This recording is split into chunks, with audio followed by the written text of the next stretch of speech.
इस वक्त मैं एक मेन सड़क ते खड़ा हूँ ओसाका दी ना, ते ਇਹ ਤੁਹਾਨੂੰ ਦਿਖਾ ਰਿਹਾ ਕਿ ਜਦੋਂ ਇਹ ਗੰਦ ਪਿਆ ਹੋਇਆ ਮਤਲਬ ਇਹ ਕਹਿ ਲਓ ਕਿ ਵੇਸਟ ਹੈ ਕੰਮ ਚੋਂ ਬੜੀਆਂ ਬੜੀਆਂ ਕੀਮਤੀ ਚੀਜ਼ਾਂ ਨਿਕਲਦੀਆਂ ਨੇ। ਲੋਕ ਸਵੇਰ ਸਵੇਰ ਆਉਂਦੇ ਨੇ ਜਿਨ੍ਹਾਂ ਨੇ ਇਹ ਕੰਮ ਕਰਨਾ, ਲੋਕਾਂ ਨੇ ਗੱਡੀਆਂ ਰੱਖੀਆਂ ਹੋਈਆਂ ਨੇ ਤੇ ਉਹ ਆ ਕੇ ਇਹਨਾਂ ਦੇ ਵਿੱਚੋਂ ਚੀਜ਼ਾਂ ਫਰੋਲ ਫਰਾਲ ਕੇ ਆਪਣੀਆਂ ਚੀਜ਼ਾਂ ਆਪਣੇ ਮਤਲਬ ਦੀਆਂ ਚੀਜ਼ਾਂ ਕੱਢ ਲੈਂਦੇ ਨੇ। ਲੋਕ ਚਾਈਨੀਜ਼ ਸਰਫੇਰਿਸ ਸਭ ਤੋਂ ਜ਼ਿਆਦਾ ਇਹ ਕੰਮ ਕਰਦੇ ਨੇ, ਚਾਈਨੀਜ਼ ਤੇ ਕੋਰੀਅਨ ਦਾ ਨਹੀਂ ਪਤਾ, ਚਾਈਨੀਜ਼ ਦਾ ਮੈਨੂੰ ਪਤਾ ਹੈ ਕਿ ਚਾਈਨੀਜ਼ ਬਹੁਤ ਜ਼ਿਆਦਾ ਇਹ ਕੰਮ ਕਰਦੇ ਨੇ। ਹਰ ਬਿਲਡਿੰਗ ਦੇ ਵਿੱਚ ਨਾ ਬਹੁਤ ਜ਼ਿਆਦਾ ਲੋਕ ਰਹਿੰਦੇ ਨੇ, ਜਾਪਾਨ 'ਚ ਜ਼ਿਆਦਾਤਰ ਲੋਕ ਰੈਂਟ 'ਚ ਹੀ ਰਹਿੰਦੇ ਨੇ ਤੇ ਇਹ ਲੋਕ ਆਪਣਾ ਸਮਾਨ ਕੱਢ ਕੇ ਨਾ ਤੇ ਥੱਲੇ ਕਿਨਾਰਿਆਂ ਤੇ ਰੱਖ ਦਿੰਦੇ ਨੇ। ਤੇ ਮੈਂ ਗੁਜ਼ਰ ਰਿਹਾ ਸਾਂ, ਮੇਰੀ ਬਾਈਕ ਅੱਗੇ ਖੜੀ ਹੈ, ਮੈਂ ਕਿਹਾ ਵੀਡੀਓ ਬਣਾ ਕੇ ਤੁਹਾਨੂੰ ਦਿਖਾਵਾਂ। ਤੇ ਇਸ ਤਰ੍ਹਾਂ ਲੋਕ ਨਾ ਕਿਨਾਰਿਆਂ ਦੇ ਉੱਤੇ ਨਾ ਆਪਣਾ ਸਾਰਾ ਜਿਹੜਾ ਵੇਸਟ ਹੈ ਉਹਦੇ 'ਚ ਕੋਈ ਵੀ ਘਰੇਲੂ ਚੀਜ਼ ਹੋ ਸਕਦੀ, ਜਿਸ ਤਰ੍ਹਾਂ ਇਹ ਵੇਖੋ ਇਹ ਵੀ ਕੋਈ ਚੀਜ਼ ਹੈ, ਖਾਲੀ ਡੱਬੇ ਵੀ ਹੋ ਸਕਦੇ ਨੇ, ਇਹਨਾਂ ਵਿੱਚ ਚੀਜ਼ਾਂ ਵੀ ਹੋ ਸਕਦੀਆਂ ਨੇ, ਗੱਤੇ ਦਾ ਸਮਾਨ ਵੀ ਕੁਛ ਵੀ ਹੋ ਸਕਦਾ।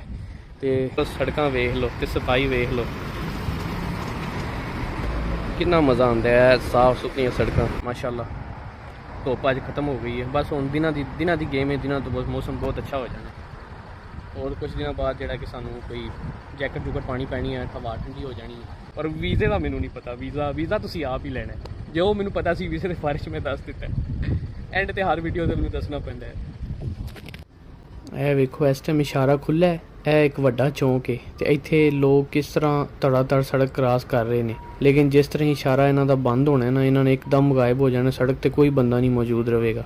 ਵੇਖਣ 'ਚ ਇੰਝ ਹੀ ਲੱਗਦਾ ਕਿ ਜਿਸ ਤਰ੍ਹਾਂ ਇਸ਼ਾਰਾ ਖੁੱਲ੍ਹ ਵੀ ਗਿਆ ਤੇ ਇਹ ਲੋਕ ਇੱਥੇ ਸੜਕ ਦੇ ਵਿੱਚ ਹੀ ਫਿਰਦੇ ਰਹਿਣਗੇ। ਲੇਕਿਨ ਇੱਥੇ ਨਾ ਬੜੇ ਇਸ਼ਾਰਿਆਂ ਦੀ ਪਾਬੰਦੀ ਦੇ ਨਾਲ ਲੋਕ ਸੜਕ ਕ੍ਰਾਸ ਕਰਦੇ ਨੇ, ਫਜ਼ੂਲ ਨਹੀਂ ਸੜਕ ਦੇ ਵਿੱਚ ਖੜੇ ਹੋ ਜਾਂਦੇ। ਹਰ ਬੰਦਾ ਆਪਣੇ ਇਸ਼ਾਰੇ ਨੂੰ ਫੋਲੋ ਕਰ